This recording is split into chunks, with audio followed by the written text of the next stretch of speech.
വേടൻ പറയുന്ന രാഷ്ട്രീയത്തെ അടിച്ചമർത്താനുള്ള ആയുധമാക്കി ലഹരി കേസ് ഉപയോഗിക്കുന്നത് ശരിയല്ലെന്ന് ഷാഫി പറമ്പിൽ തുറന്നു പറഞ്ഞ് രംഗത്ത് വന്നിരിക്കുകയാണ്.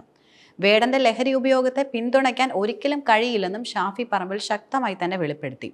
വേടന്റെ ലഹരി ഉപയോഗത്തെ ഒരിക്കലും പിന്തുണയ്ക്കാൻ കഴിയില്ല. എന്നാൽ വേടൻ പറയുന്ന രാഷ്ട്രീയത്തെ അടിച്ചമർത്താനുള്ള അവസരമായി ഇതിനെ ആരും തന്നെ കാണരുത്. അങ്ങനെ പലരും ഈ സാഹചര്യത്തെ ഉപയോഗപ്പെടുത്താനാണ് കൂടുതലും ശ്രമിക്കുന്നത്. എല്ലാവരുടെയും കാര്യത്തിൽ ഉണ്ടാകുന്ന നീതിയും ന്യായവുമല്ല വേടന്റെ കാര്യത്തിൽ ഉണ്ടാകുന്നതെന്ന വാദവും ശക്തമായി തന്നെ ഉയർന്നു വരുന്നുണ്ട്. ചില ആളുകളെ തിരഞ്ഞു പിടിച്ച് വേട്ടയാടുന്നതല്ല യഥാർത്ഥത്തിൽ ലഹരിക്കെതിരായ പോരാട്ടമെന്ന് സർക്കാർ തിരിച്ചറിയണമെന്നും അദ്ദേഹം കൂട്ടിച്ചേർത്തു.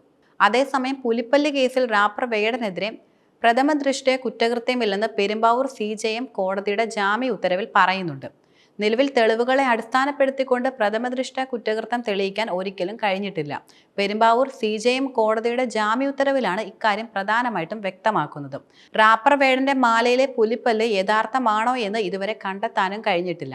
മാത്രമല്ല പുലിപ്പല്ല് യഥാർത്ഥമാണോ എന്ന് കണ്ടെത്തേണ്ടത് ശരിക്കും ശാസ്ത്രീയ പരിശോധനയിലാണ്.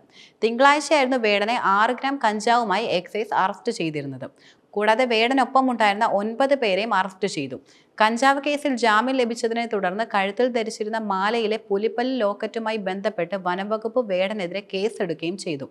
7 വർഷം വരെ തടവ് ലഭിക്കുന്ന വകുപ്പുകളായിരുന്നു വേടനെതിരെ വനംവകുപ്പ് കൂടുതലും ചുമത്തിയിരുന്നതും. ഇതിനെ തുടർന്ന് വേടനെ വനംവകുപ്പ് അറസ്റ്റും ചെയ്തു.